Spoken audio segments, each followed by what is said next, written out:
My name is David Daniel Ball, and these are the headlines for Wednesday, the 13th of October 2010.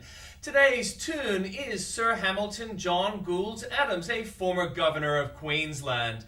And the Bible quote, "Listen to advice and accept instruction, and in the end you will be wise. Many are the plans in a man's heart, but it is the Lord's purpose that prevails." Proverbs 19:20-21. And in headlines from Fox, as forecasts paint a bleak picture of the economy, FoxNews.com has compiled recommendations from top economists on what DC can do to give the job market and productivity a swift kick in the pants. War of words over White House allegations that the Chamber of Commerce and GOP strategists have used foreign funds to influence the midterms is heating up, as Karl Rove says he wants to meet the idiot who brought him into it. After 4 flawless test runs, a 13-foot tall rescue capsule will descend deep in the earth today to bring 33 trapped Chilean miners back to the surface after 2 agonizing months underground.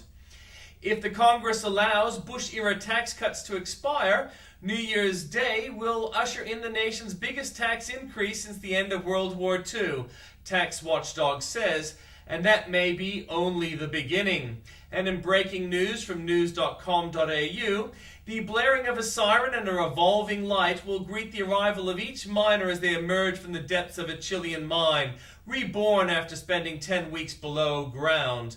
A cargo plane operating on behalf of a US-based company crashed into mountains and burst into flames near the Afghan capital overnight, killing all 8 crew on board, officials said. Egyptian police have arrested and charged at least 4 Shiite Muslims, including a visiting Australian, with insulting and denying tenets of religion, a judicial source said overnight. British police say they have taken 28 Roma children into protection after raiding houses in London as part of a child trafficking investigation. Pope Benedict XVI formally created a new Vatican office overnight to revive Christianity in Europe, his latest attempt to counter secular trends in traditionally Christian countries. From New South Wales and the ACT, the alleged killer of Michelle Beats asked his brother-in-law to struggle during a demonstration of how to slit a throat, the court heard. Taxpayers fork out more than $21 million a year to pay 200 surplus teachers, while many schools are left short. Bureaucrats ban pot plants on walkways in a public housing block because they pose an injury risk. If you thought state labor had no idea how to alleviate the power crisis, you were quite right. From Queensland, terminally ill patients are being left to die in hospitals because the Bligh government is failing to adequately fund palliative care, lobbyists say. A great-grandmother who was found guilty of assaulting children with disabilities will be allowed to return to work as a child carer. From Victoria, residents and business owners will be able to email local police in a major overhaul splitting law enforcement in Melbourne. Melbourne residents are paying up to $285 a year for power before they turn on a single light or appliance. Food prices will skyrocket and 130,000 jobs will be lost if proposed irrigation cuts go ahead in Victoria's food bowl. The AFL were able to investigate criminal behaviour allegations before handing information to police. There's nothing new from the Northern Territory.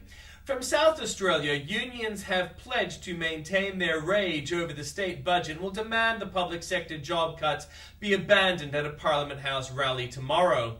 South Australia's biggest industrial water users increase their water consumption as irrigators have struggled through the drought and 1/5 of their normal allowance. 1 in 3 children born in 2002 will be subject to child protection notification by the time they are 18, a study has found. The end is nigh for Premier Mike Rann, but when will it happen and who will take his place?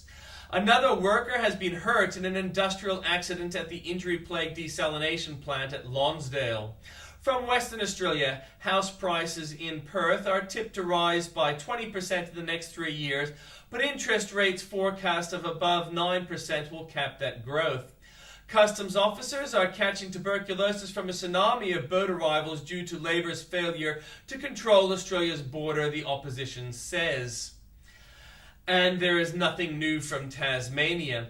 From the Journalist Corner, is the world more dangerous since President Bush left office? Condoleezza Rice speaks out to Bill. Record high unemployment, homes in foreclosure, and a government on the brink of bankruptcy. Will Michigan turn to Republican candidates for relief? GOP Senate candidate Dino Rossi reveals his campaign strategy to Greta as he goes on the record. From Bill O'Reilly, an article about creating a scandal. With just 3 weeks left before the midterm election, the Democrats are in trouble. All the polls say that. In fact, New York Times article on Monday submits that Republicans could make big gains in governors' races across the country. So there's no question that the Obama administration Democrat Party must act fast in order to prevent disaster. So the Democratic National Committee has put together a TV ad accusing the U.S. Chamber of Commerce Republican operatives of being corrupt. More for you there at the link. The worst recovery on record by John Lott. From Tim Blair, one letter makes a difference. Amanda Hess sets the record straight. This blog originally stated that 1 in 3 black men have sex with me is HIV positive. In fact, the statistic applies to black men who have sex with men. Also from Tim Blair, back to Bush, the UK's Telegraph Niall Gardner says something. Brits are over it. The British, previously prone to climate fright, adjust to the new sanity. And he shows a link to Billy Ray Citrus. Also starring Kitty Explodey and Shunned Dog. More for you there at the link. Numbers man forgets to count, writes Andrew Bolt. Also, do our Greens have the courage of Hollands to criticize Islam? Watch and pray. Watch a live feed of this astonishing rescue, we hope here. Labour's little mate pays back the cash. And some point to this sequined march after all. Go Bob Brown, go. Why hasn't Greens leader Bob Brown visited our troops in Afghanistan? Boy in Rudd's lolly shop, Kevin Rudd won't learn, hiring yet another 2 young staffer with more theory than experience. And Obama would be cactus if this man were a Democrat, right? 3 years later, those rains Peter Beattie warned wouldn't come. Greens don't do compromise, don't mention the detention centers, and more for you there at the link.